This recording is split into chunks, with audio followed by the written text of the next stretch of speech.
move on to the mid card. Because my friend Liv Morgan, Dom Mysterio, Finn Balor is now a tag team champion. Damian Priest, we don't know what's going to happen with Judgment Day. And then suddenly Seth Rollins has a challenge for Damian Priest, and there's a stipulation for it at Money in the Bank, my friend.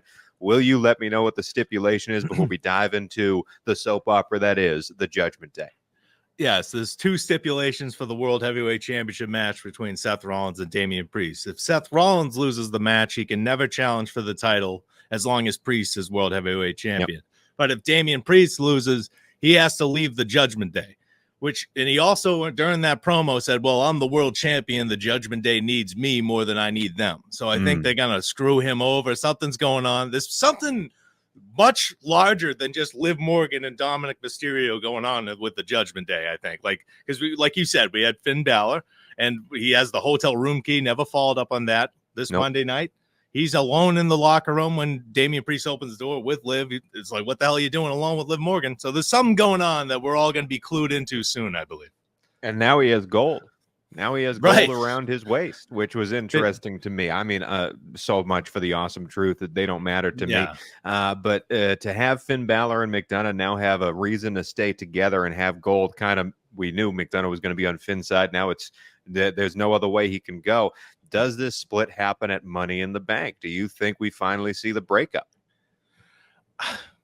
I think, well, yeah, I'm torn on this because I feel like for some reason that they're going to do Damian Priest versus Gunther and he's going to win. But I think they might have to pull the trigger and take Damian Priest out of the Judgment Day. I don't know how they're going to do it. That's the thing. Like, I have no idea how they're going to pull this off because Liv Morgan helped Finn Balor and JD McDonough last night by distracting R-Truth. So, and they will help her versus Selena Vega. Yeah. Is Liv Morgan going to show up during Damian Priest match, and distract him? With it, or is Finn Balor going to screw him over? There's a lot of ways to go with this. I have no idea, but I feel like Damian Priest saying that line, I don't need the Judgment Day, they need me. That was a hint that something fishy is going to happen. He's going to get screwed over. I think it's 1,000% the hint. And I think Damian Priest losing, he has to leave Judgment Day. I think that's the easiest way for this to finish. I hate the idea that if Seth loses, that you'll never challenge for the belt with Damian Priest. There's so many qualifications to that stipulation that it just doesn't make sense. But Damian Priest leaving the Judgment Day if he loses, and then having him lose at the hands of the Judgment Day, that perfect way Bullet Club-esque to kick him out. I think that's what we're leading to here. And I want to see it. I think we've wanted to see it for a while. And where does Dom Mysterio fit into all of this? I think he will be sort of, Liv Morgan on one side, the Judgment Day and Rhea Ripley, whether she returns soon or not on the other, pulling him both ways. What side of this new feud is he on? I think that's the storyline we're heading towards, and I would be entertained by that. Yeah, me too. I'm really I don't know. We still have no idea if Dominik Mysterio is into Liv Morgan or if he's just petrified every time she shows up. We have no idea. Chicken nuggets. That was beautiful. And anything for you. And he's retweeting it for whatever that means. On social media, he's having fun with it. But yeah, I just love the storyline. It's all just building towards Rhea Ripley's return. And of course, Liv Morgan defeating Zelina Vega this Monday night on Raw. She's not newly married. Rhea Ripley. Congratulations, by the way. Let's move on to the other mid-card match of the week, and it's your boy CM Punk beaten to a bloody pulp at the hands of Drew McIntyre. Listen, again, we've complimented production over and over again, the new era of WWE production, and I thought the garage door slowly going up and seeing CM Punk's dead body and Drew McIntyre standing over it before he drags him in front of the Chicago crowd was excellent. But you wanted to talk about what Drew McIntyre said off WWE television.